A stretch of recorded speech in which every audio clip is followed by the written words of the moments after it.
cause I'm charitable. Yeah, love my bread cause I'm charitable. Charitable, ayy, charitable. Say you love your bread, say it with your chest. Build up each other, that's how I invest. Strap the wall like Christ, so I do my best. I'm picking up the phone, I ain't sending text. Two-stepping, when I stepped in. Stomping out envy when it crept in. I'm killing off the flesh, Smith and West End. Drizzle down with these scripts like some dressing. John 14:6, Christ is the only route. Stop looking back, put your hands to the plow. Learn to forgive, so I'ma say it loud. Best do it now, cause time is running out. Showing love is where I lack. Down for the team, go to bat. Charity is a command. If you don't repent, it's a rap. Yeah, love my bread, cause I'm charitable. Yeah, love my sis, cause I'm charitable. Yeah, love my bread, cause I'm charitable. Charitable, ayy, charitable. Yeah, I'm heavy foot, cause I'm stepping, bouncing, finished on the yard like I'm pledging, guessing. Do you love your bread? That's the question. Counting, count on my brothers as a blessing. Reflection, look in the mirror, make confession. Message, hatred in my heart, I'm addressing. Rugged, carry up my cross like I'm benching. Pushing, strive for the kingdom, so I'm pressing. Servants of the Most High God. I'm dipping, I'm yoking, I mix it with some sauce. Say you love God, then you gotta keep the law. Rebuking my brothers. Charity suffers long. Super hypey for yeah, I kid a snake. We go dumb off the script, super cake. Speaking truth, so we gon' plant the seed. Hit the disc face, turned up on the face. Yeah, love my bread, cause I'm charitable. Yeah, love my sis, cause I'm charitable. Yeah, love my bread, cause I'm charitable. Charitable, ayy, charitable. Yeah, love my bread, cause I'm charitable. Yeah, love my sis, cause I'm charitable. Yeah, love my bread, cause I'm charitable. Charitable, ayy, charitable.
Can't see my tie. Got them hedges around. Can't see my tie. Got them hedges around. Can't see my tie. Got them hedges around. I remember seeing devils with Prada, Dolce Gabbana, Gucci, Balenciaga, vanity. Said the preacher no profit for that bling bling. Ain't comparing to not where you come from. They won't tell you in college. Oh, Israel, my people scattered in bondage, love fornication, Casamigos and chronic, gang banging, dope slanging and folly. Mama, please teach y'all ladies be modest. That don't mean hair, nails, makeup and polish. Salt the earth with some flavor, we poppin'. Good words be the new trending topic. All that line still ain't killing, we proppin'. Get some understanding, wisdom and knowledge. Put in word for the Lord and we bout to take my time. Keep them hedges around. Angels of the Lord encamped around me.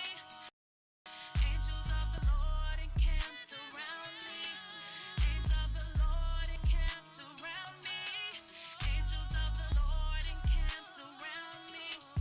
Keep them angels round, back them demons up off. Keep them angels round, back them demons up off. Keep them angels round, back them demons up off. Keep them angels round, back them demons up off. Can't see my tie, them hedges around. Can't see my tie, got them hedges around. Can't see my tie, got them hedges around. Can't see my tie, got them hedges around. Let your conversation be without covetous. See the squad, yeah, we enter the covenant. Blood in, blood out, all or nothing. Dispensary, many preachers be puffed. At go crowd, Satan love it, the buff. Screaming all praises in private and public. That shall not cover the man house or his woman. Before fornication, uncleanliness is covered. But the love of money is the root of the government. Evil world out here and they loving it. Back then, didn't know sin. Now I'm tapped in, and the law told me lusting was covered. The Most High exalted, won't put nothing above. Israel, the righteous gon' judge them. The Most High gon' love it through prayer for Shabbat, and we gon' turn up the trap. Angels of the Lord encamped around me.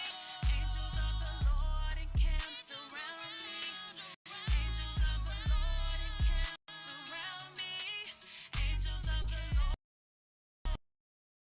encamped around me.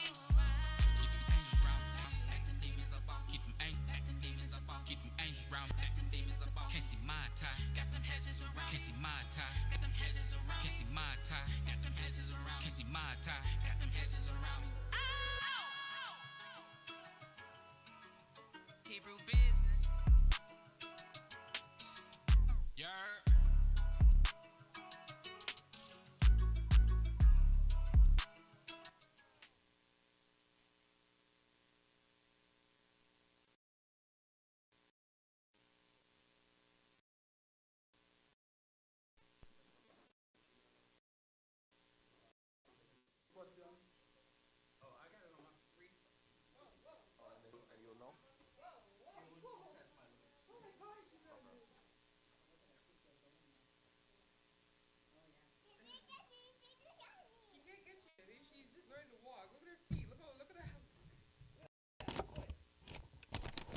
All right, we'll go ahead and get started.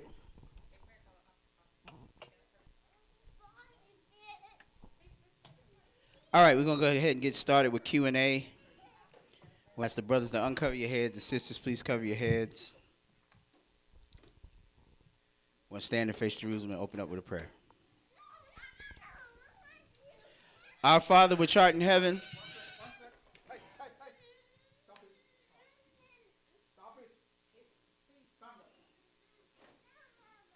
All right, let's try this again.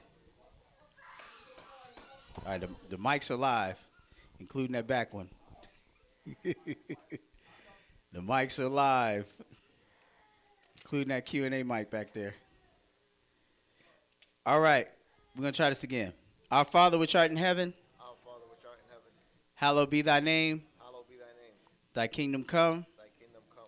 Thy will be done in earth. Thy will be done in earth. As it is in heaven. As it is in heaven. Give us this day our daily bread. Give us this day our daily bread. And forgive us our debts. And forgive us our debts. As we forgive our debtors. As we forgive our debtors. And lead us not into temptation. And lead us not into temptation. But deliver us from evil. But deliver us from evil. For thine is the kingdom. For thine is the kingdom. And the power. And the power. And the glory forever. And the glory forever. In Jesus' mighty name we pray. In Jesus' mighty name we pray. Amen. Amen. All right, we're going to go ahead and open up the floor for Q&A. Who has a question? Does anybody have a question?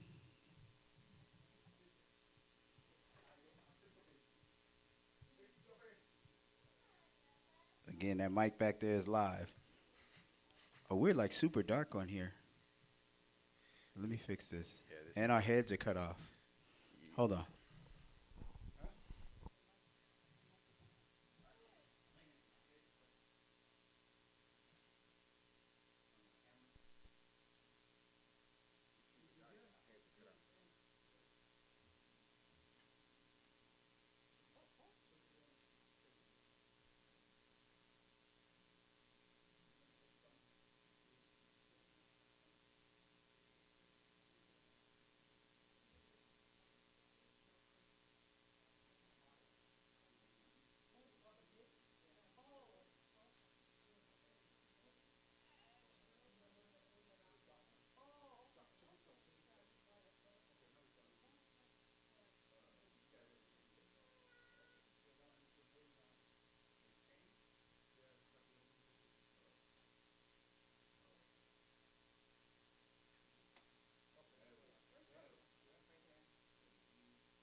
Okay, do we have any questions?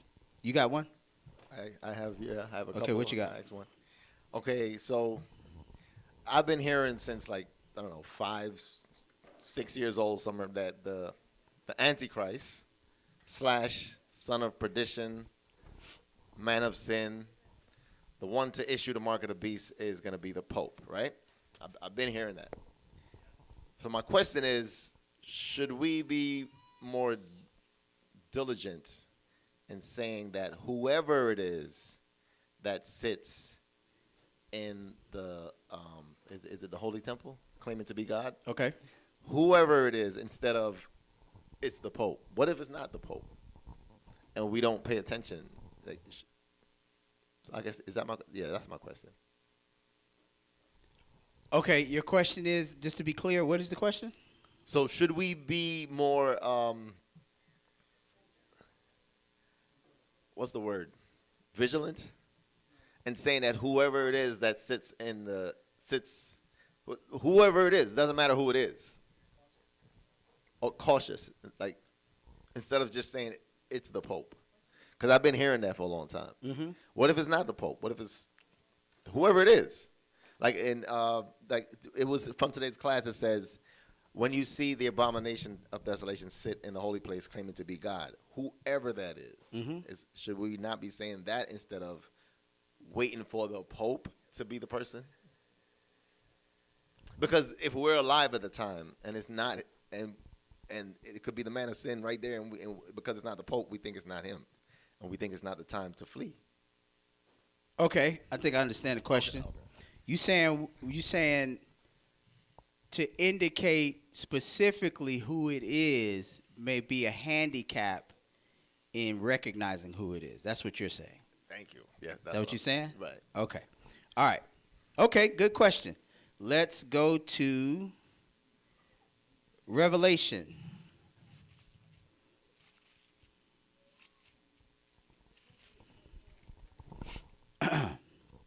Revelation. Give me a second.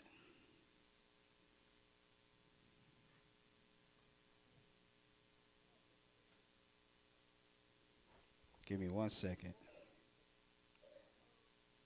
All right, there we go.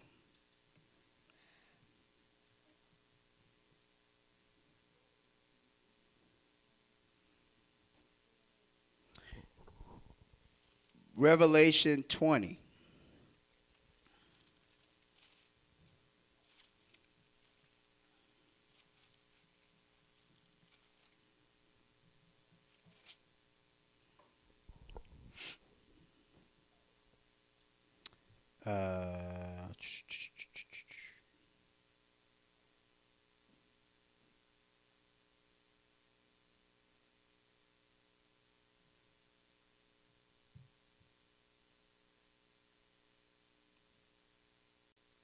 Okay. Revelation 20, verse 10. Revelation 20, verse 10. 20 and 10, go ahead. And the devil that deceived them was cast into the lake of fire and brimstone. Okay, so the devil, we know who that is. That is an angel who is over the evil angels. Leader of the evil angels. That's Satan the devil, right? Right. Okay, he's cast into the lake of fire. What is that? That is a place that God had prepared. Matter of fact, instead of me saying it, let's go look at. Hold your finger here and let's go see what is the lake of fire.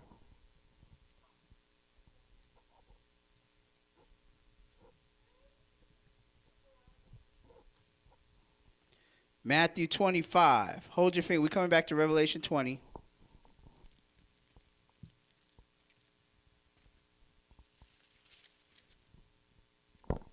Matthew 25, verse 41. 25 and 41. Go ahead. Then shall he say also unto them that on the left hand, Depart from me, ye cursed, into everlasting fire, prepared for the devil and his angels. Okay, so that's the lake of fire. What is it? The lake of fire is everlasting, not ending. That's what everlasting means. everlasting fire that the Lord created for the devil and his angels. So go back to Revelation 20.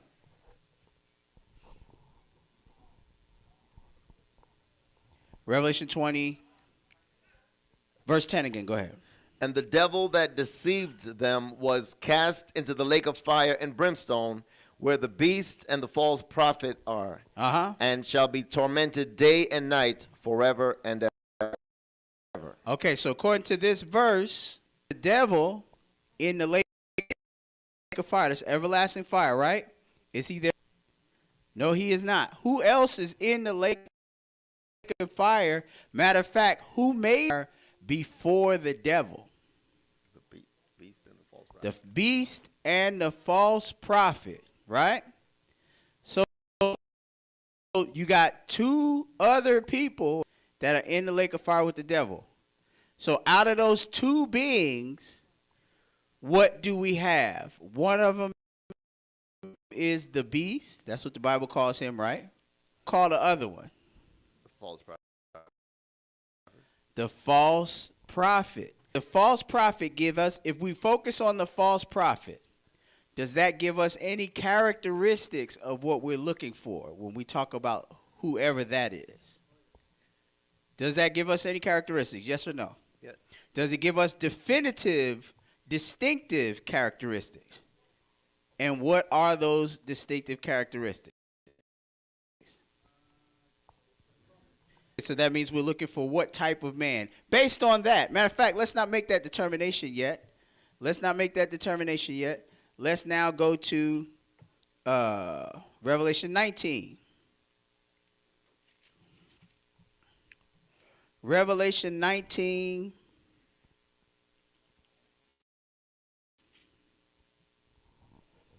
Revelation 19 and verse 20. 19 and verse, hold up. Let's start at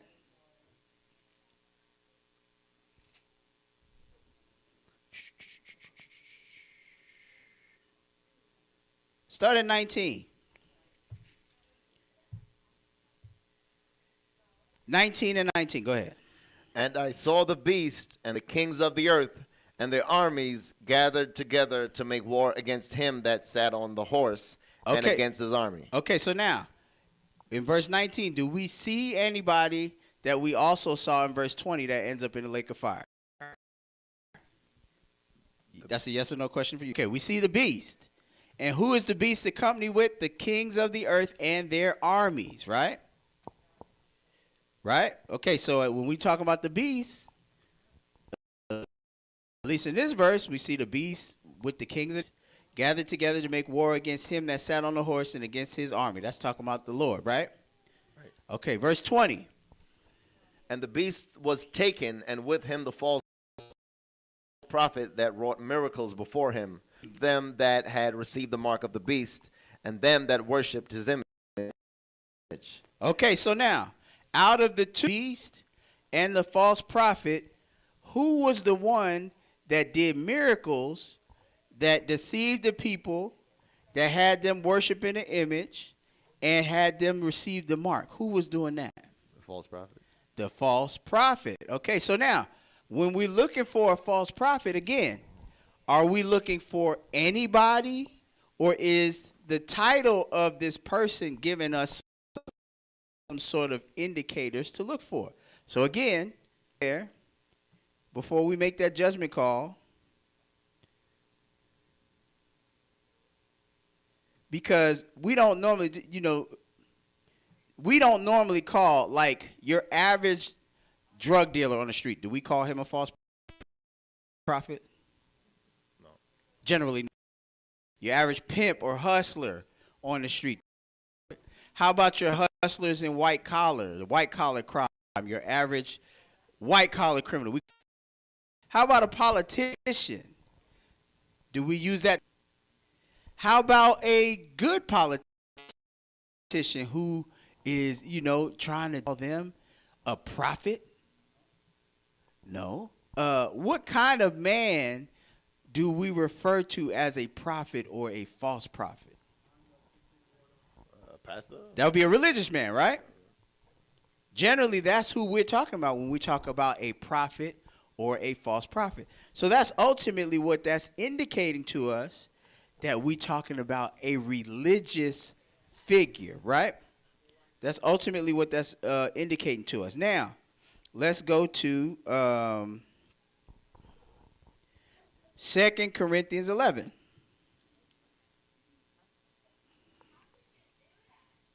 That's too loud.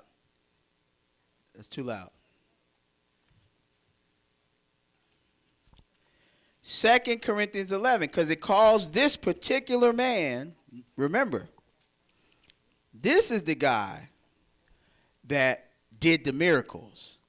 This is the guy that deceived the people. This is the guy that compelled everybody to take a mark in their right hand and forehead. This is the guy that had the people worshiping an image.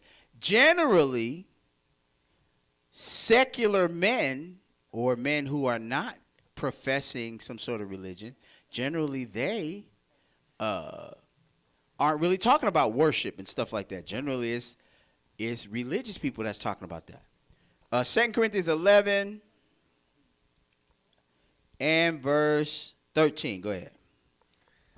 For such are false apostles, deceitful workers. Okay, so now this would be in the category of what we're talking about. If we're talking about the false prophet, right?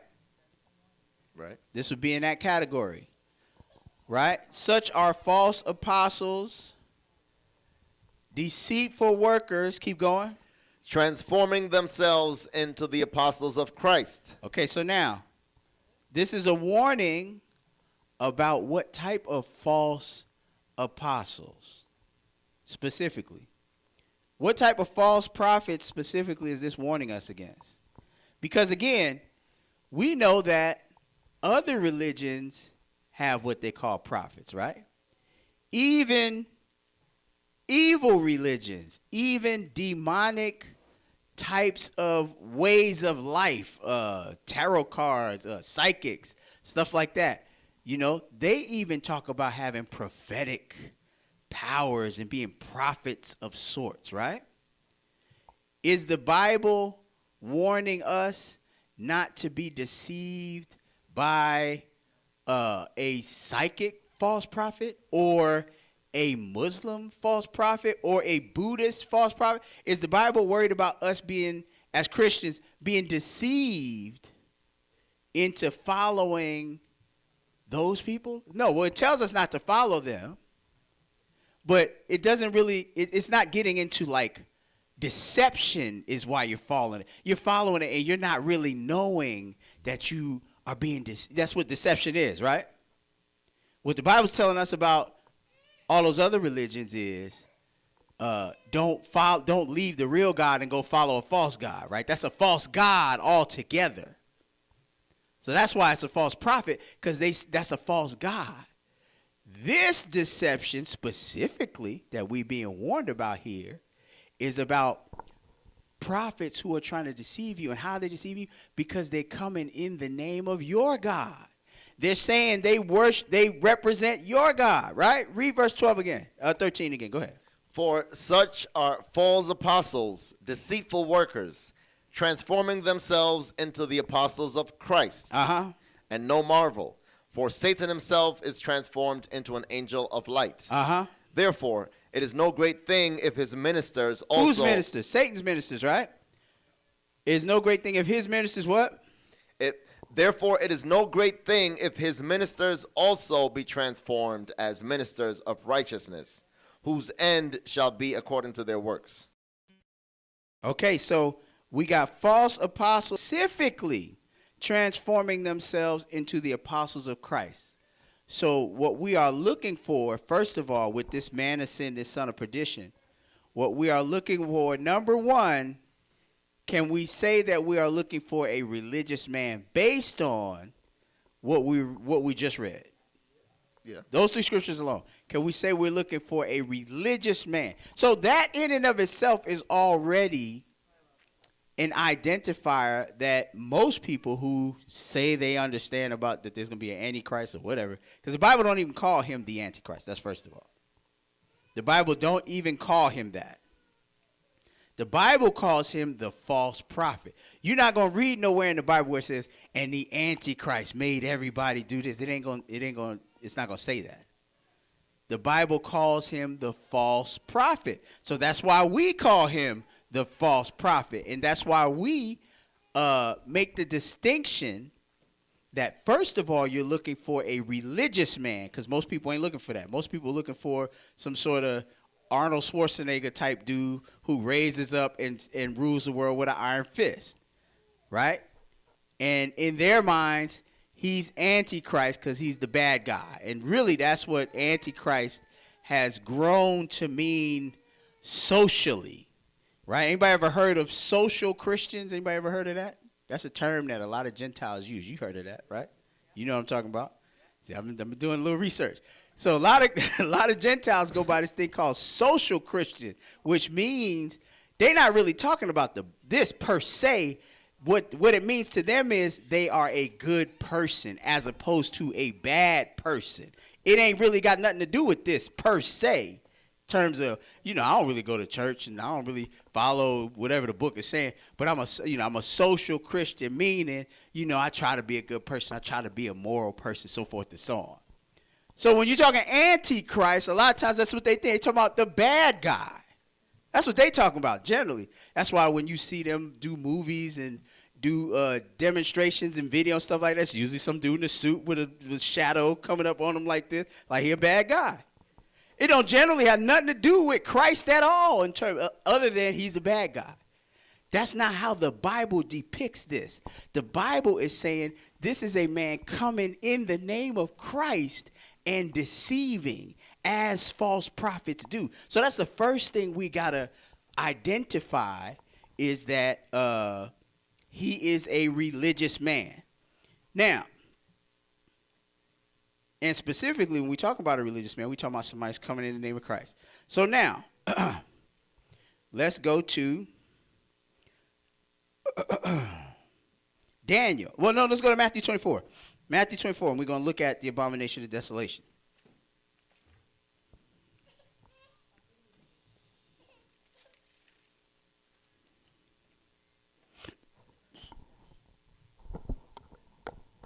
Matthew 24:15.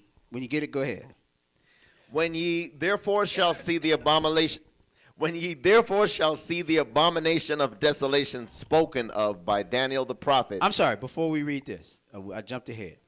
Let's go to Matthew, back up to verse 3. Back up to verse 3, Matthew 24:3. Go ahead. And as he sat upon the Mount of Olives, the disciples came unto him privately, saying, Tell us, when shall these things be? And what shall be the sign of thy coming and the end of the world? So now this is why we're even talking about the abomination of desolation, which was your question, because the context of the question was a threefold question, and one of the parts of the question was the end of the world, which the world ends with great tribulation, which great tribulation is kicked off by the abomination of desolation. So that's the reason why he's even bringing this up.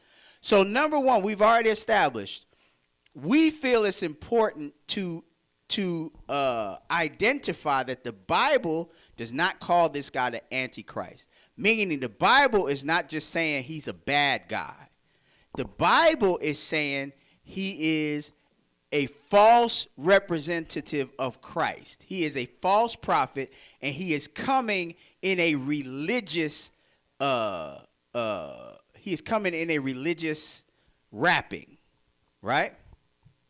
He's coming as a religious person or a religious leader. So that's the first thing we find it very important to identify, because many people, when they hear that, they're going to be like, wow, I never thought of it like that. I'm not looking for a religious guy. I'm just looking for a bad guy.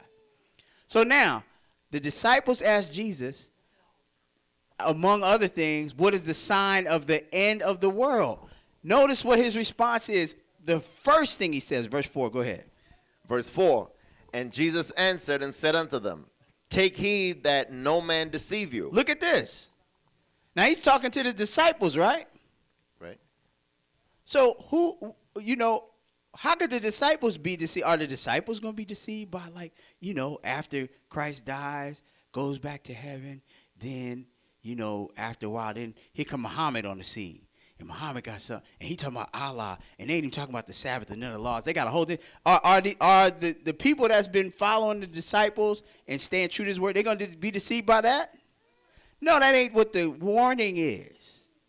The warning is not to be deceived, but notice who is in danger of deceiving us. Verse 5. For many shall come in my name, saying, I am Christ, and shall deceive many. Okay, so that's the second thing we find it very important to identify. This is going to be a religious man, and all the warnings concerning a false prophet, generally in the Bible, you're talking about somebody who is using the key of Christ to unlock the door of your attention. I'm going to say that again. He the one that's using the key of Christ. See, Drewski, I'm going to bring him up again. Drewski didn't make a skit about some Muslim imams, did he? I'm sure some imams that's probably got some stuff wrong. They probably got some riches the wrong way, or they done did something wrong. I'm sure there's some corrupt Muslim imams, or even some corrupt I don't know what them Dalai Lama cats or whatever. I'm sure there's some corruption all over the place when it comes to religions. But Drewski's skit was specifically about people saying they follow Christ, wasn't it? Wasn't it? He had the red bottoms on. He said, well, he's a comedian that did a skit about all these false prophets. He had the red bottoms on. He said, I'm under the blood of Christ. He lifted his shoes up, right? Because that's the warning. People using Christ as a way to get our attention so he could further come in and deceive and fleece the people. And that's what Christ warned against right here. Many, not a few, not a couple over here, a couple over there, but generally you're okay. He said, many shall come what? In my name, saying I am Christ. And what do these false prophets start this whole thing with? If you confess with your mouth that Jesus is the Christ and you believe in your heart. That's what he's saying right here. They're going to say they believe. They're going to say, I'm a representative of Christ, and I believe he is the Son of God. I believe he is such and such, such and such.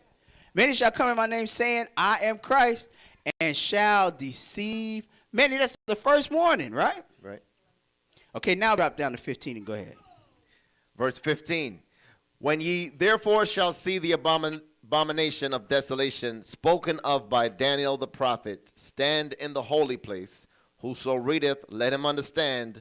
Then okay, so that's good. So now, this is what we're talking about. This abomination of desolation, because the question was, should we be identifying that as the Pope, or should we really just put it out there that we're looking for somebody to come in and do this act? Well, yes, we need to understand what the act is, but we also need to understand who is going to perform this act. And it is not someone, or rather, it is not an office that someone is going to take that is going to be created in the future. The office of this person is here now. So let's now go to Daniel.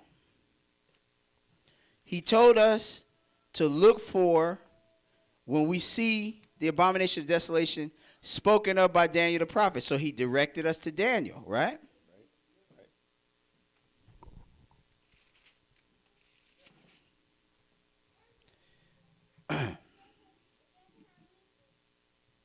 Daniel 11 and verse 21. Actually, back up. We're not going to start at 21. Let's back up to Daniel.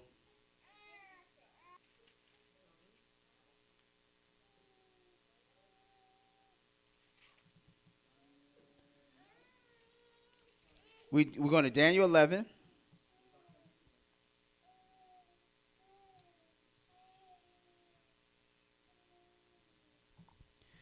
Daniel 11, start at verse 1. Daniel 11 and verse 1. Go ahead. Also, I, in the first year of Darius the Mede, even I, stood to confirm and to strengthen him. Okay, so now, this is Daniel writing about the king that he was under at the time, Darius the Mede. Now, Darius the Mede is not a fictional character. Darius the Mede was an actual person. We could go right over there to all those encyclopedias in this thing, and we could read history about Darius the Mede, right? So again, this is real. This is not something somebody made up. You could go look in history and read about the accomplishments and the life of Darius the Mede. Keep going. Verse 2. And now will I show thee the truth. Behold, there shall stand up yet 3 kings in Persia, and the 4th shall be far richer than they all. And by his strength, through his riches, he shall stir up all against the realm of Grecia. And a mighty king shall stand up, that shall rule with great dominion, and do according to his will.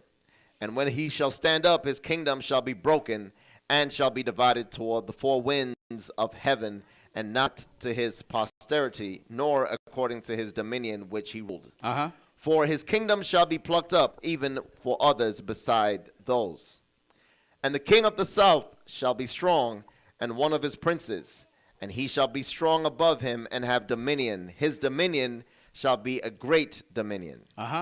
And in the end of years they shall join themselves together. For the king's daughter of the south shall come to the king of the north to make an agreement, but she shall not retain the power of the arm. Neither shall he stand, nor his arm, but she shall be given up, and they that brought her, and he that begat her, and he that strengthened her in these times. Verse 7. But out of a branch of her roots shall one stand up in his estate, which shall come with an army, and shall enter into the fortress of the king of the north, and shall deal against him, and shall prevail. And shall also carry captives into Egypt their gods, with their princes, and with their precious vessels of silver and of gold, and he shall continue more years than the king of the north. So the king of the south shall come into his kingdom, and shall return into his own land. But his sons shall be stirred up, and shall assemble a multitude of great forces. And one shall certainly come, and overflow, and pass through. Then shall he return and be stirred up, even to his fortress. And the king of the south shall be moved with choler, and shall come forth and fight with him, even with the king of the north. And he shall set forth a great multitude, but the multitude shall be given into his hand. And when he hath taken away the multitude, his heart shall be lifted up, and he shall cast down many 10,000s, but he shall not be strengthened by it. For the king of the north shall return, and shall set forth a multitude greater than the former, and shall certainly come after certain years with a great army, and with much riches. Okay, skip down to verse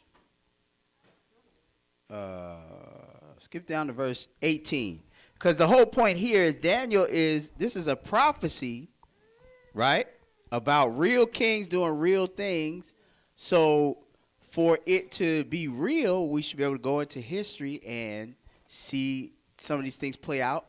And ultimately, it's going to go into things that have not happened yet. But skip down to verse 18 and go ahead. After this shall he turn his face into the isles, and shall take many. But a prince for his own behalf shall cause the reproach offered by him to cease. Without his own reproach he shall cause it to turn upon him. Then he shall turn his face toward the fort of his own land, but he shall stumble and fall, and not be found. Then shall stand up in his estate a raiser of taxes in the glory of the kingdom. But within few days he shall be destroyed, neither in anger nor in battle. And in his estate shall stand up a vile person, to whom they shall not give the honor of the kingdom, but he shall come in peaceably, and obtain the kingdom by flatteries. And with the arms of a flood shall they be overthrown from before him, and shall be broken, yea, also the prince of the covenant. And after the league made with him, he shall work deceitfully, for he shall come up and shall become strong with a small people.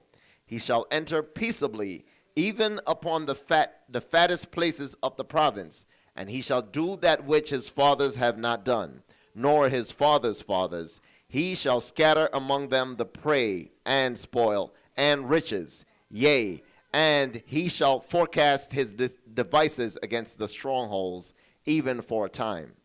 And he shall stir up his power and his courage against the king of the south with a great army. And the king of the south shall be stirred up to battle with a very great and mighty army, but he shall not stand, for they shall forecast devices against him. Yea, they that feed of the portion of his meat shall destroy him, and he and his army shall overflow, and many shall fall down slain. And both these kings' hearts shall be to do mischief, and they shall speak lies at one table, but it shall not prosper. For yet the end shall be at the time appointed. Then shall he return into his land with great riches, and his heart shall be against the holy covenant, and he shall do exploits, and return to his own land. At the time appointed he shall return, and come toward the south, but it shall not be as the former, or as the latter. For the ships of Shittim shall come against him. Therefore he shall be grieved, and return, and have indignation against the holy covenant. So shall he do.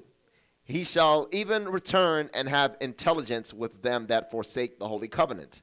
And arms shall stand on his part, and they shall pollute the sanctuary of strength, and shall take away the daily sacrifice, and they shall place the abomination that maketh desolate. And such as do wickedly against the covenant shall be corrupt by flatteries. But the people that do know their God shall be strong and do exploits. And they that understand among the people shall instruct many. Yet they shall fall by the sword, and by flame, by captivity, and by spoil, many days. Now when they shall fall, they shall be holpen with a little help, but many shall cleave to them with flatteries. And some of them of understanding shall fall, to try them, and to purge, and to make them white, even to the time of the end, because it is yet for a time appointed. And the king shall do according to his will, and he shall exalt himself and magnify himself above every god, and shall speak marvelous things against the God of gods, and shall prosper till the indignation be accomplished. For that is determined shall be done. Neither shall he regard the God of his fathers, nor the desire of woman, nor regard any god, for he shall magnify himself above all. But in his estate shall be honor, the God of forces, and the God whom his fathers knew not shall be honor with gold and silver, and with precious stones and pleasant things. Thus shall he do in the most strongholds with a strange God, whom he shall acknowledge and increase with glory. And he shall cause them to rule over many, and shall divide the land for gain. And at the time of the end shall the king of the south push at him, and the king of the north shall come against him like a whirlwind, with chariots and with horsemen, and with many ships. And he shall enter into the countries, and shall overflow and pass over. He shall enter also into the glorious land, and many countries shall be overthrown. But these shall escape out of his hand, even Edom and Moab, and the chief of the children of Ammon. He shall stretch forth his hand also unto the countries, and the land of Egypt shall not escape. But he shall have power over the treasuries of gold and of silver, and over all the precious things of Egypt. And the Libyans and the Ethiopians shall be at his steps. But tidings out of the east and out of the north shall trouble him. Therefore he shall go forth with great fury to destroy, and utterly to make away many. And he shall plant the tabernacles of his palace between the seas in the glorious holy mountain. Yet he shall come to his end, and none shall help him. Okay, so that's when it said the abomination of desolation spoken of by Daniel the prophet. We saw in Daniel 11 where it talked about verse 31, an arm shall stand on his part, and they shall pollute the sanctuary strength, and shall take away the daily sacrifice. So he got arms that's there for him. They're going to stand on his part. They're going to pollute the sanctuary strength. They're going to take away the daily sacrifice. So for them to take away a daily sacrifice, there's got to be a daily sacrifice happening. And they shall place the abomination that maketh desolate. So now, what is that abomination that maketh desolate that they're going to place? Go to 1 Thessalonians chapter 4. 2 Thessalonians. Wait, where is it? Let me see.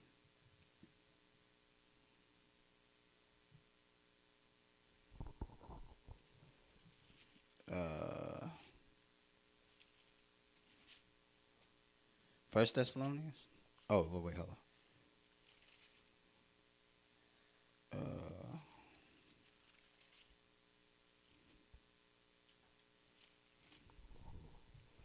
First Thessalonians.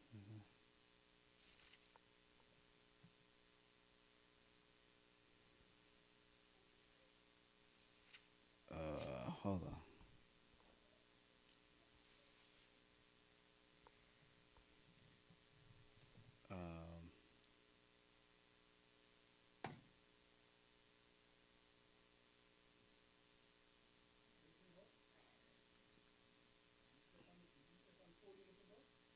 It's 2 Thessalonians 4. Yeah, it probably is. Hold on. Yeah.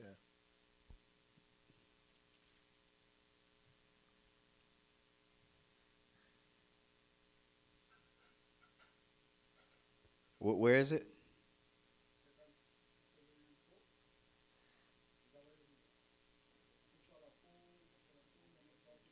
Second Thessalonians 2. Oh yeah, why is that? I don't have nothing marked here. Yeah, 2 Thessalonians 2, start at 1. Now we beseech you, brethren, by the coming of our Lord Jesus Christ, and by our gathering together unto him, that ye be not soon shooken in mind or troubled, neither by spirit, nor by word, nor by letter, as from us, as that the day of Christ is at hand. Let no man deceive you by any means, for that day shall not come except there come a falling away first, and that man of sin be revealed, the son of perdition, who opposeth.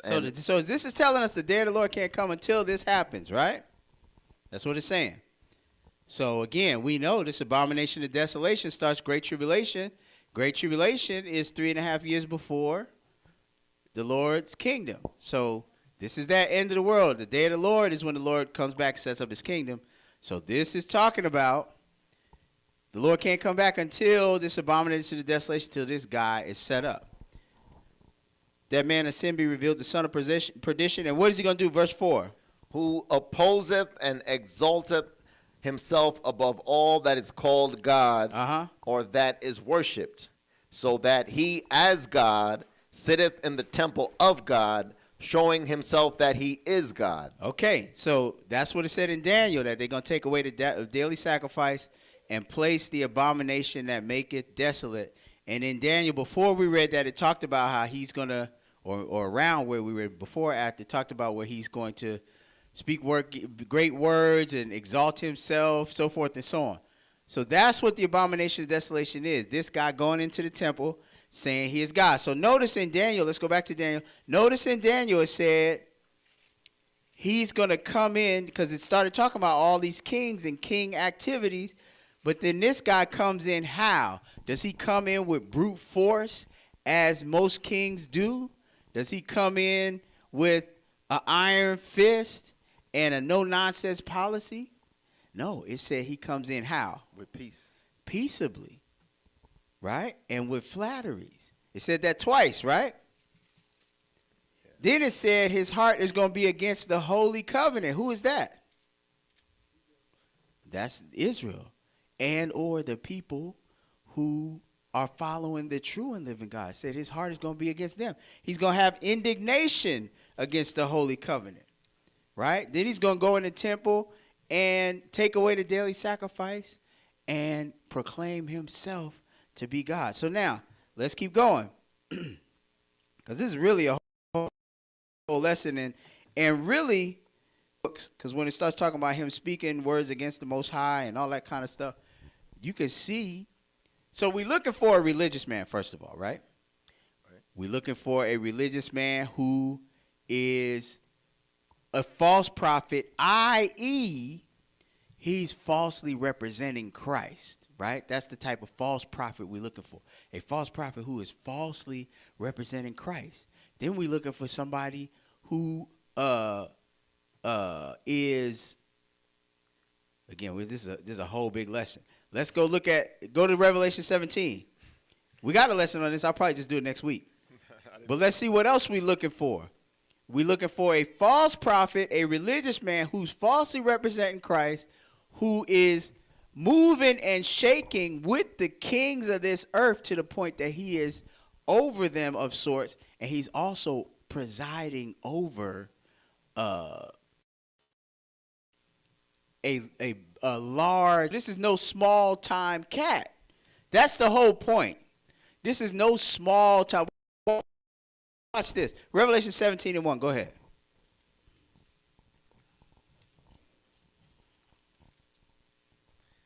And there came one of the 7 angels which had the 7 vials, and talked with me, saying unto me, Come hither, I will show unto thee the judgment of the great whore that sitteth upon many waters. Okay, so now who is this whore? And who are these waters? Skip down to verse 15. And he saith unto me, The waters which thou sawest, where the whore sitteth, are peoples and multitude tongues. Okay, so the whore is the waters which thou sawest where the whore sitteth are peoples and multitudes and nations and tongues. So notice that. First of all, it said the great whore that sits upon many waters. So this whore is presiding over many peoples and nations and tongues, right? Yeah, we're going to get to it. The whore is sitting upon many peoples and nations and tongues. So again, this is not a small time whore here. When we talk about whoredom, what are we talking about? We talking about somebody that's sleeping with all these people? We talking about somebody that's spiritually. This is spiritual whoredom, right? Verse 2, go ahead. Verse 2. With whom the kings of the earth have committed fornication, and they have been made drunk with the wine of her fornication. Bingo. Now we drilling down, we dialing in. Who is this whore that the kings of the earth have committed fornication? What kind of fornication? We talking spiritual. We talking the kings of the earth. What does it mean when you commit spiritual fornication? That means you following another god other than the real God. That's what it means, right? Right. So the whore has many nations, peoples, and tongues following not the real God. They dealing with a false God, right? And the kings of the earth are also dealing with this whore, meaning the kings of the earth are following a false to this whore.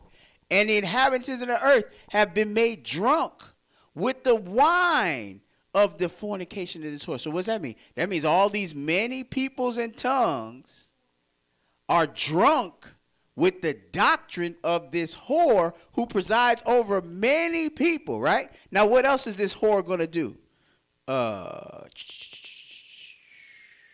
Skip down to verse.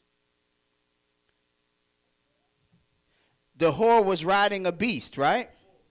Yeah, we're going to get to 4. But what we want to understand is this whore is, because whoever's presiding over this whore, that's the one, because he is heading the whore, which is riding the beast.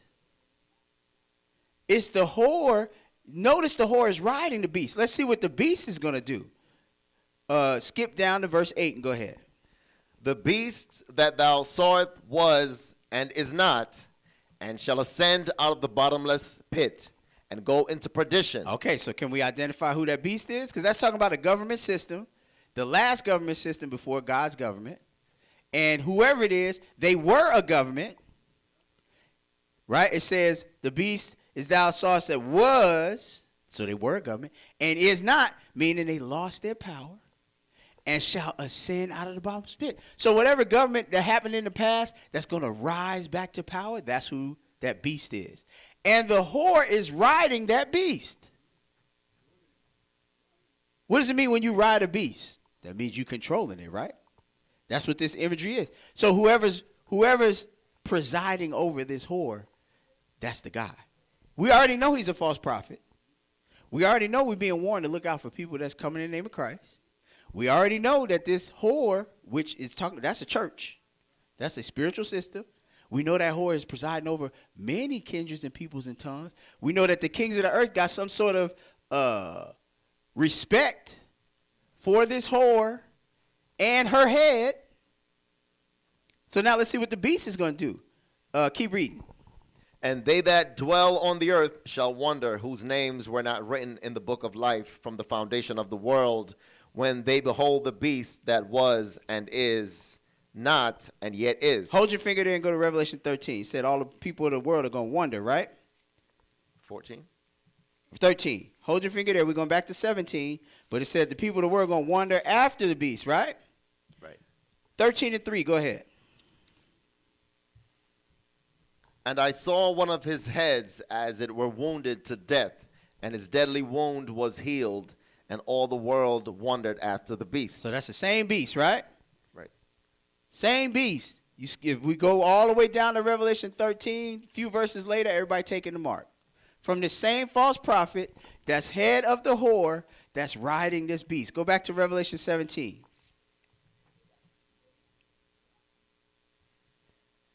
12. 17 and 12. Go ahead. And the 10 horns which thou sawest are 10 kings, which have received no kingdom as yet, but receive power as kings 1 hour with the beast. So verse 13.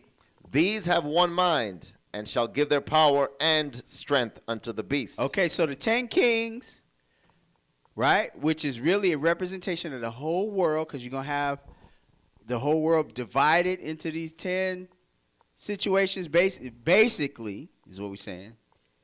And those, they're going to give they have one mind and shall give their power unto the beast. Right? So where's the whore when this is happening? The whore's still riding the beast, right? Right. Okay, and the whore is a spiritual system. So the whore is controlling the beast. So who's controlling the whore? Okay, but from a man perspective, is somebody presiding over this whore? Yes. That's who we're talking. That's who we're looking for. Whoever's presiding over this whore, that's presiding over these multitudes, that's making the world drunk with the wine of her fornication, that's a false prophet, that's coming in the name of Christ. That's who we're looking for based on what we read here. What is this beast going to do at the behest of this whore? Verse 14. Go ahead. Verse 14. These shall make war with the Lamb, and the Lamb shall overcome them. For he is Lord of lords and King of kings, and they that are with him are called and chosen and faithful. Okay, so now jump back to verse 9 and read that. And here is the mind which hath wisdom. The 7 heads are 7 mountains on which the woman sitteth. Okay, because if you read this on its own, the beast that the woman was riding had 7 heads and 10 horns. So the 10 horns are the 10 kings, and the 7 heads are the 7 mountains on which the woman sitteth. So again, it's giving us specifics, right? So now,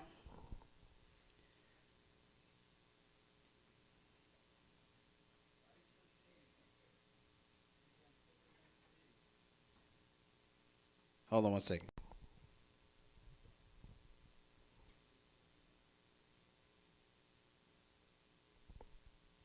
Give me 1 second.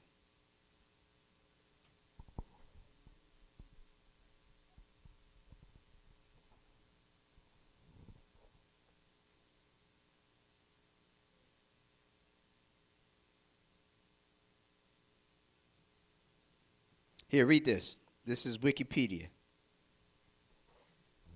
Because it said the 7 heads are 7 mountains on which the woman sitteth. Go ahead.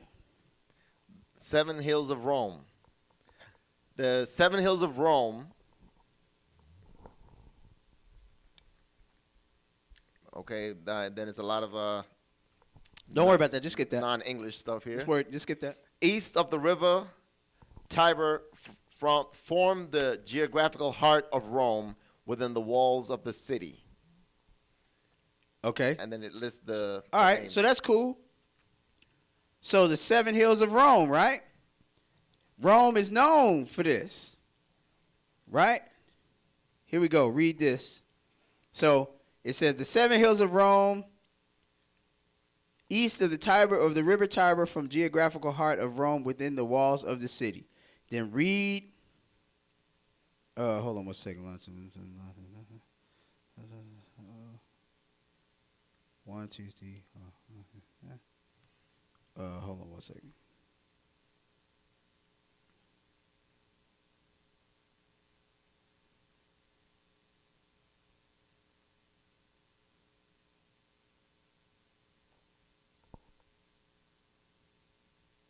I'm sorry. Give me 1 second.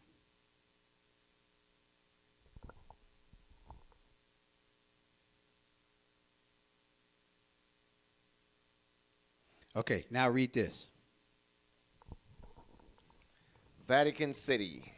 Vatican City, officially the Vatican City State, often shortened as the Vatican, is a landlocked sovereign city-state ruled by the Pope.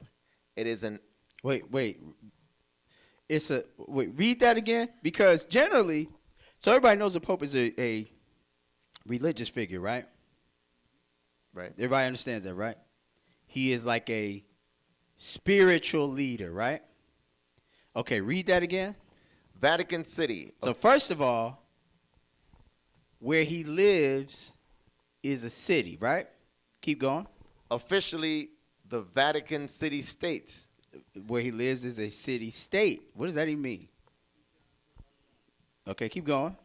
Often shortened as the Vatican, is a landlocked sovereign city-state. Okay, that's why it's a city-state, because it's sovereign. Anybody know what that means?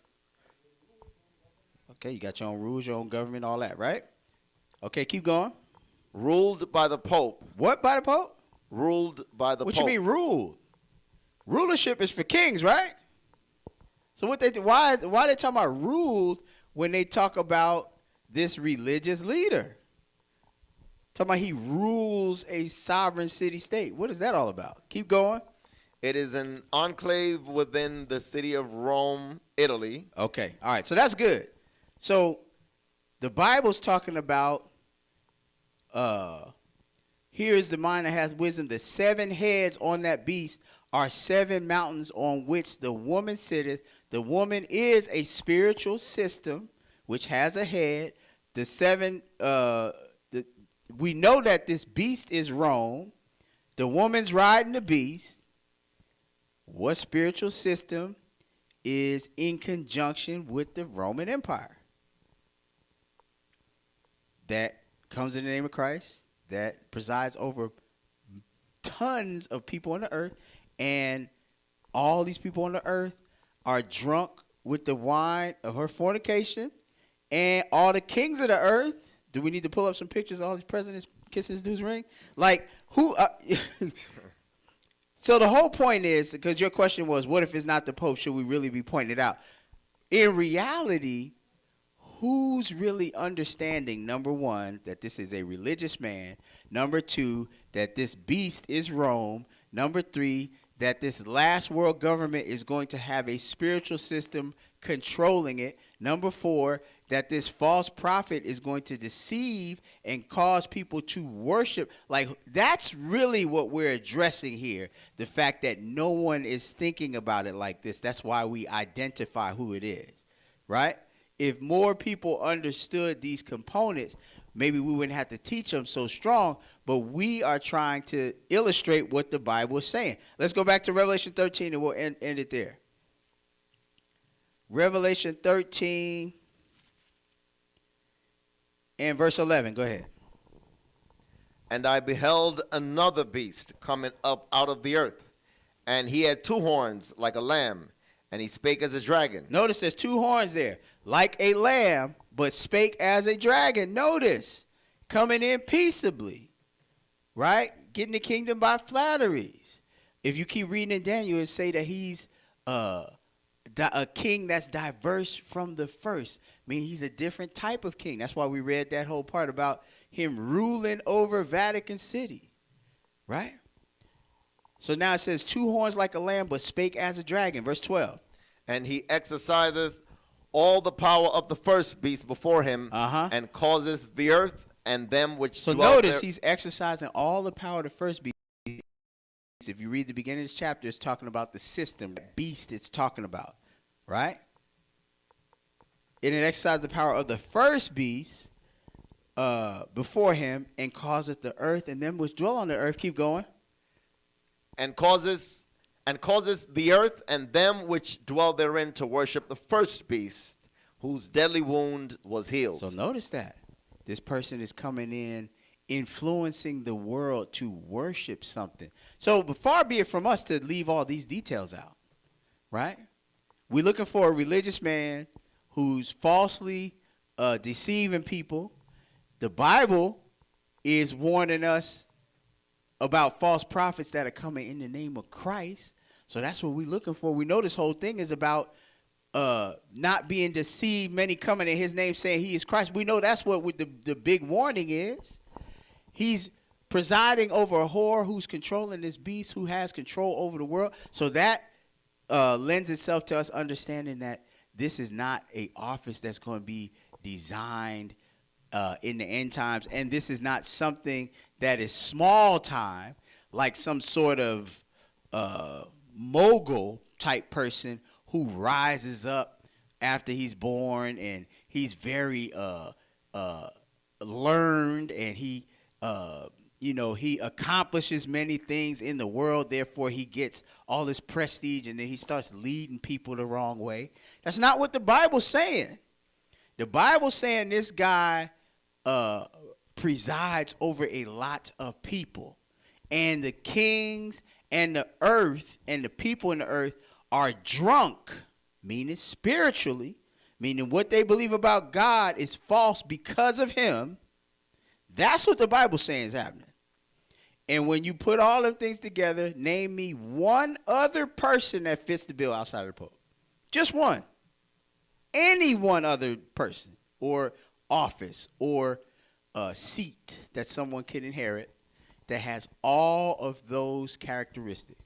They got tons of people following them. They got the kings of the earth following them. The kings of the earth are drunk with their doctrine. They sit in Rome. They come in peace. Name me one other. Just one.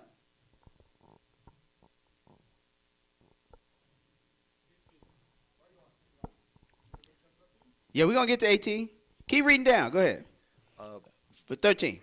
13. And he doeth great wonders, so that he maketh fire come down from heaven on the earth in the sight of men. These are the miracles he's going to do that he talked about. Go ahead. And deceiveth them that dwell on the earth by the means of those miracles which he had power to do in the sight of the beast. Saying to them that dwell on the earth, that they should make an image to the beast, which had the wound by a sword and did live. So that's wrong. The beast that had the wound by the sword and did live. Keep going. And he had power to give life unto the image of the beast, that the image of the beast should both speak and cause that as many as would not worship the image of the beast should be killed. So again, we talking in the end times, this is all going to boil down to worship, religious actions. That's what it's all going to boil down to. Keep going. And he causeth all, both small and great, rich and poor, free and bond, to receive a mark in their right hand and in their foreheads, and that no man might buy or sell save he that had the mark, or the name of the beast, or the number of his name. Here is wisdom. Let him that hath understanding count the number of the beast, for it is the number of a man, and his number is 666. Vicarious Philly Day.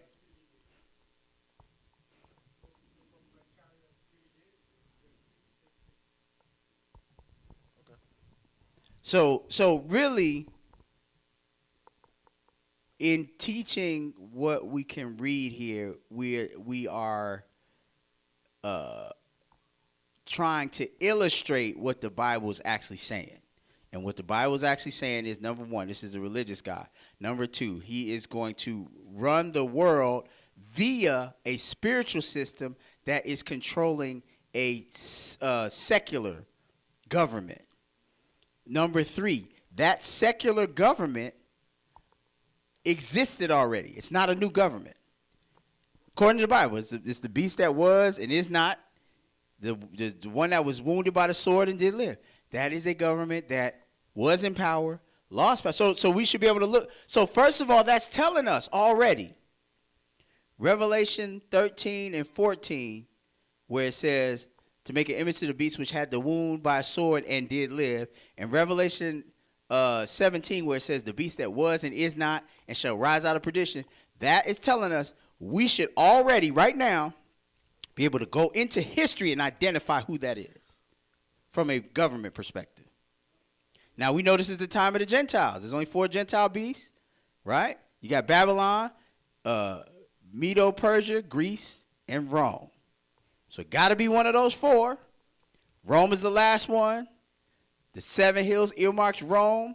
When you go in history and you look at the Roman rule, you get the prototype of what's going on. Because what was Rome called back then? They were called the Holy Roman Empire. And their whole rulership consisted of what? The secular military king and the Pope. Matter of fact, you got TV shows and all kinds of stuff about that interaction between the kings and the popes. You got all kinds of stuff that happened where the king would try to do something, the Pope would outsmart him, and he would galvanize the people, so forth. So you can go, so literally you can go in history and see how that government operates. So the point is, this is not something that's going to, and that's what understanding what these scriptures is telling us is going to help people do. This is not something that's going to materialize out of thin air of something that, like how we're seeing now self-driven cars and artificial intelligence. That appears to materialize out of thin air. We don't have no precedent for that, right? So that's what people are thinking of when they think of this false prophet. We don't know who it is. It's going to be somebody that's really going to materialize out of thin air, out of something we never seen before. But that's not what the Bible's saying. The Bible's saying this is something that already existed. It lost power from a secular standpoint. The spiritual standpoint has retained the power, and the spiritual aspect is going to rejoin with the military might and rise to power. And what we're seeing in the world right now is the decline of the current power so that power can rise. So that's why we're being specific on who it is. So hopefully that helps to answer that Thanks question. for a full lesson. Yeah, ain't no other way to really answer that question. All right. Didn't intend. It's all good. We got any other questions? It's right there. We got another question? Yeah, it's right there. Okay. Online. All right, hold on. All right, next question. Can you explain 1 Corinthians 9 and 18? Okay, let's check it out. 1 Corinthians 9.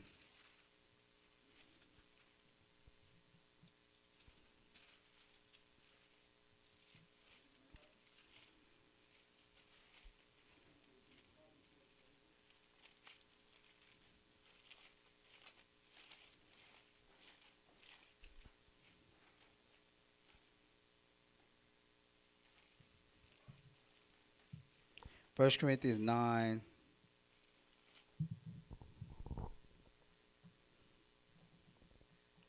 And 18.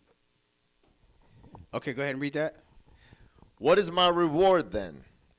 Verily that when I preach the gospel, I may make the gospel of Christ without charge, that I abuse not my power in the gospel.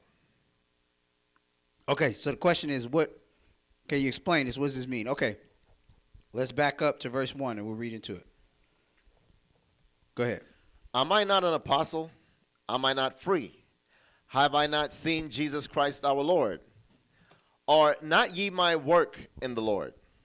If I be not an apostle unto others, yet doubtless I am to you. For the seal of mine apostleship are ye in the Lord. Mine answer to them that do examine me is this: Have we not power to eat and to drink? Have we not power to lead about a sister, a wife, as well as other apostles, and as the brethren of the Lord, and Cephas? Or I only and Barnabas have not we power to forbear working? Who goeth a warfare any time at his own charges? Who planteth a vineyard and eateth not the fruit thereof? Or who feedeth a flock and eateth not of the milk of the flock? Say I these things as a man, or saith not the law the same also? For it is written in the law of Moses, Thou shalt not muzzle the mouth of an ox that treadeth out the corn. Doth God take care for oxen? Or saith he it altogether for our sakes? For our sakes, no doubt, this is written, that he that ploweth should plow in hope. Okay. All right. So let's understand the context. Am I not an apostle? Am I not free? Have I not seen Jesus Christ our Lord? Are not ye my work in the Lord? So am I not preaching to you? Yes, I am. If I be not an apostle unto others, yet doubtless I am to you. For the seal of mine apostleship are ye in the Lord. Mine answer to them that do examine me is this: Have we not power to eat and drink? Have we not power to lead about a sister, a wife, as well as other apostles, and the brethren of the Lord, and Cephas? Or only I and Barnabas? Have not we power to forbear working? Who goeth a warfare any time at his own charges? Who planteth the vineyard and eateth not the fruit thereof? Or who feedeth the flock and eateth not of the milk of the flock? So he's saying, look, we working. We laboring in the vineyard, but we working just the same. So when you work, what happens? You enjoy the labor of that work, right? You can get paid for your work. You can enjoy the labor that you put in, is what he's saying. Verse 8, so say I these things as a man, or saith not the law the same also? For it is written in the law of Moses, Thou shalt not muzzle the mouth of the ox that treadeth out the corn. Doth God take care for the oxen? So let's go look at that. So what he's saying is, if the ox...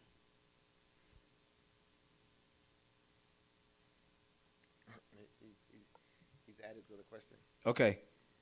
Deuteronomy 25. We're coming back to 1 Corinthians 9. Deuteronomy 25.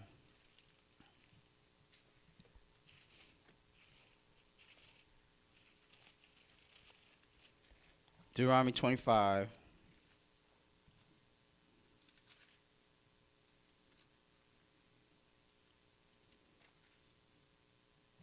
Okay, the question is this saying that a pastor should not take a wage for pastorship? Okay, I understand.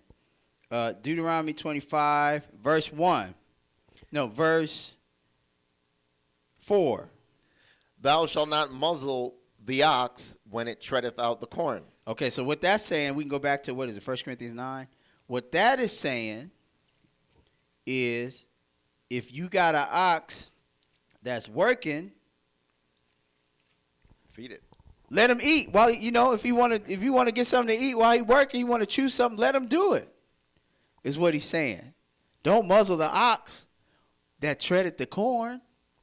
Let him eat. Feed him. Right? Verse 9. For it is written in the law of Moses, Thou shalt not muzzle the mouth of the ox that treadeth out the corn. Doth God take care for the oxen? Verse 10. Or saith he it altogether for our sakes? For our sakes, no doubt, this is written, that he that ploweth should plow in hope, and he that thresheth in hope should be partaker of his hope. Uh-huh.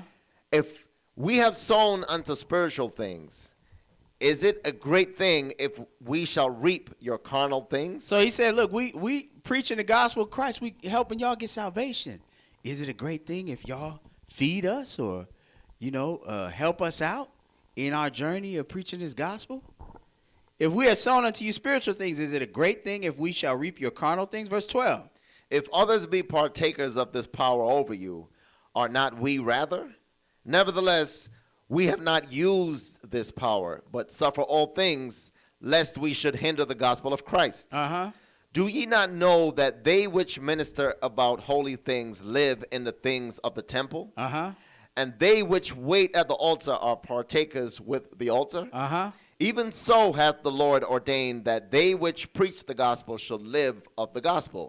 But I have used none of these things, neither have I written these things that it should be done, that it should be so done unto me.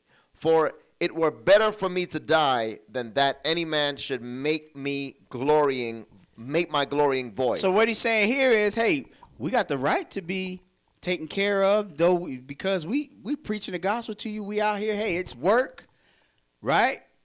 We don't really, we putting our time into this. So it would be only right if y'all take care of us.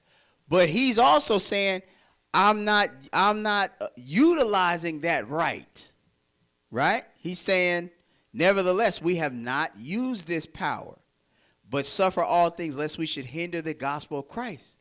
So he's saying, much like what I've been saying, I know some other brothers say, but I can't represent everybody saying, but I've been saying that preachers need to stop taking a check because people are concerned with the motivation of preachers. Maybe preachers need to stop taking a check, take that part of it out of the equation. Right?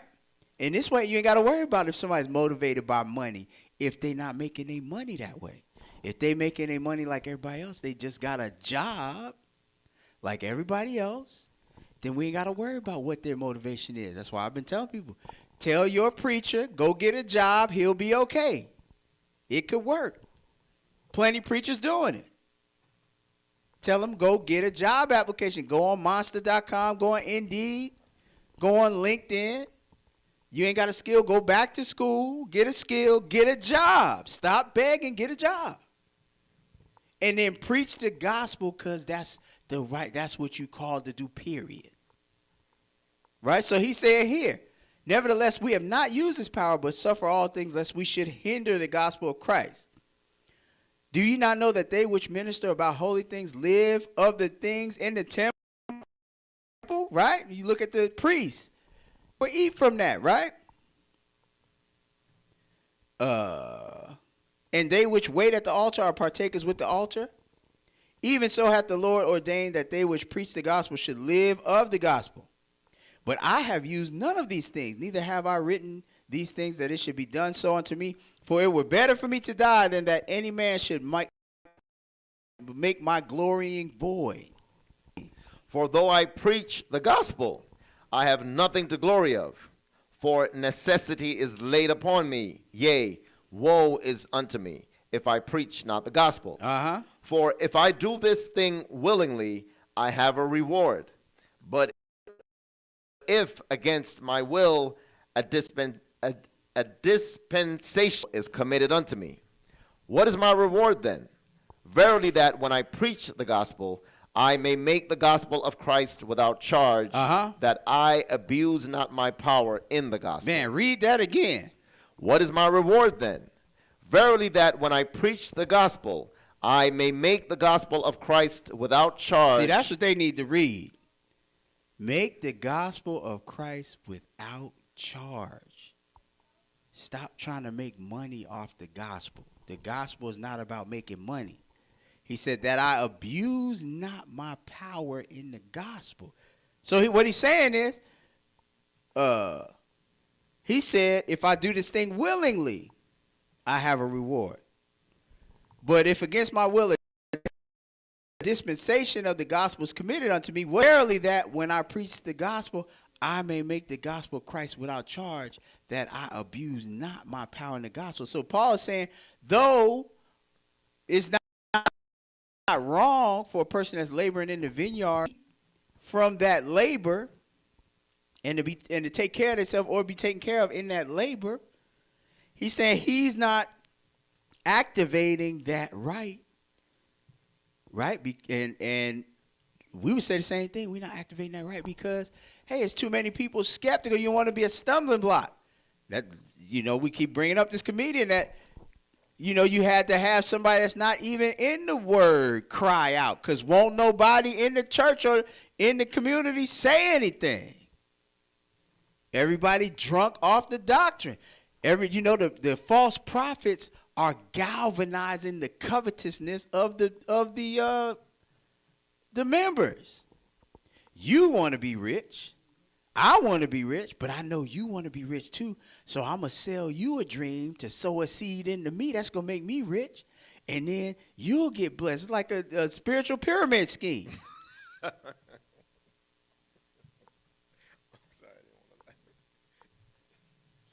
That's what it is. Spiritual pyramid. Verse 19, go ahead. For though I be free from all men, yet have I made myself servant unto all, that I might gain the more. Uh-huh.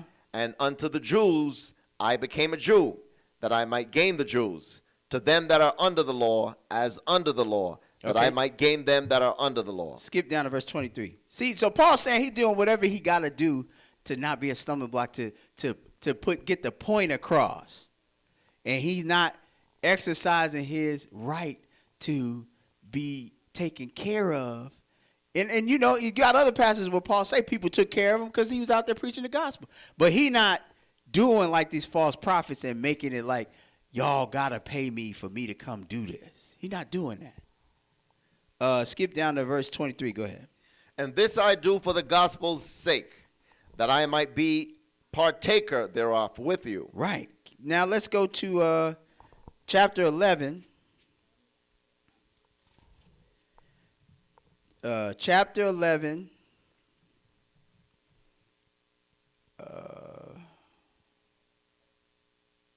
I'm sorry. 1 Thessalonians 2 is what I want. Sorry. 1 Thessalonians 2. 1 Thessalonians 2 and verse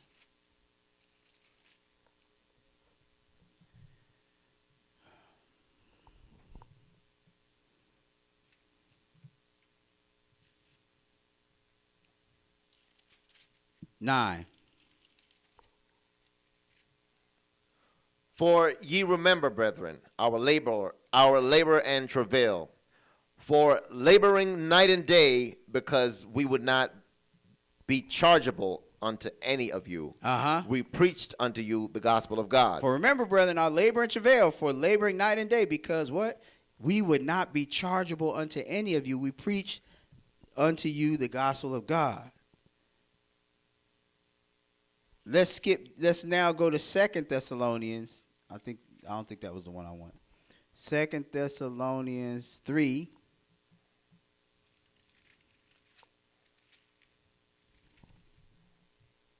Yes, that's it. 2 Thessalonians 3, verse 7. Go ahead. For yourselves know how we ought to how ye ought to follow us. For we behaved not ourselves disorderly among you. Mm-hmm. Neither did we eat any man's bread for naught, but wrought with labor and travail night and day, that we might not be chargeable to any of you. Look at that. Keep going. Not because we have not power. So that's what he really saying in that, whatever the question was, in the 1 Corinthians 9 and 18. Well, really, 1 Corinthians 9 and in that whole chapter, he's saying, look, we could eat from this. That wouldn't be wrong. We doing the work. Hey, people out here feeding people that's not even doing the work. You feeding pastors. That's why I say, why spend your money for that which is not bread? Right? You got pastors telling you ain't got to keep the law, but you got to tithe. Ain't nobody even paying attention. Tithing is in the law. For ye yourselves know how ye ought to follow us, for we have not behaved ourselves disorderly among you, Neither did we eat any man's bread for naught, but wrought with labor and travail night and day, that we might not be chargeable to any of you. Verse 9. Not because we have not power, but to make ourselves an ensample unto you to follow us. For even when we were with you, this we commanded you, that if any would not work, neither should he eat. So notice that. So he's saying, look, we telling you, if you don't work, you shouldn't eat. So we labored night and day, that we might not be chargeable unto you. So again, hey, they just setting an example. And we saying the same thing. Tell your preacher, go get a job. You'll be okay. Show him this video. We tell him, you'll be all right, man. It'll work out. You could do all things through Christ that strengthen you, including get a job and pay your own bills and lead the congregation alone. You could do that, and it'll work out. Have some faith. Have some faith, and it'll work out. Y'all could just show them this video. They need to stop playing. First of all, they ain't preaching the gospel. Secondly, it's all about the money. People got bigger fish to fry than lying in the pockets of some false prophet. So he said, for even when we were with you, this we commanded you, that if any would not work, neither shall he eat. Verse 11. For we hear that there are some which walk among you disorderly, working not at all, but are busybodies. Okay, that's good. That's good. So again, what he's saying in 1 Corinthians 9, let me go back to it.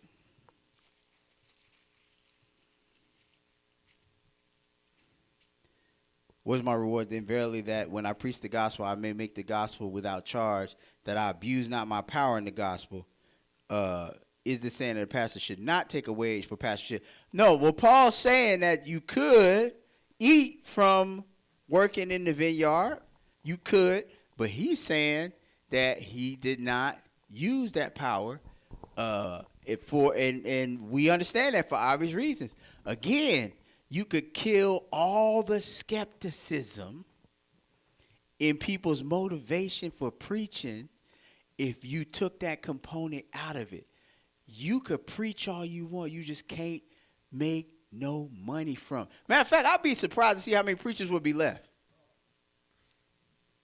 I'd be surprised. It'd probably be like a Western scene, tumbleweed everywhere, if somebody passed a law of preachers couldn't get paid to preach. Probably be tumbleweed everywhere. If I could whistle, I would do it. Where the preachers at? Oh, somebody said they can't make no money. All right, let me stop tripping. All right. What you got?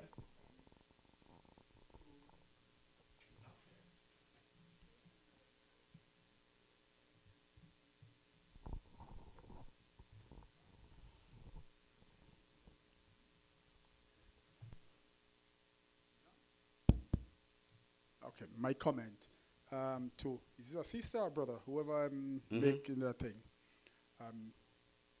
Like the brother says, no, that's not what Paul said, because even Christ himself told Peter and the disciples to not carry purse when he sent them out. Right. So it's not against the law for a person that preaching the word, and I mean the real word, not what we get in today. To get sustenance by that. Right. Let's look at this one last verse. Isaiah 55. Isaiah 55. Because the gospel is not to be. So it was, I can't say it is a saying, because I don't know if it's still a saying, but in my day, there was a saying in the streets, the game is to be sold, not told. Anybody ever heard that? Did that make it to Canada? The game is to be sold. Now, matter of fact, I think somebody had an album. That was the name of the album. The game is to be sold, not told. Meaning, I can show you how to make some money and really work in the game, but you got to pay me to tell you. Right? Well, the gospel's the total opposite. The gospel's to be told, not sold. The complete opposite. Isaiah 55, verse 1. Go ahead.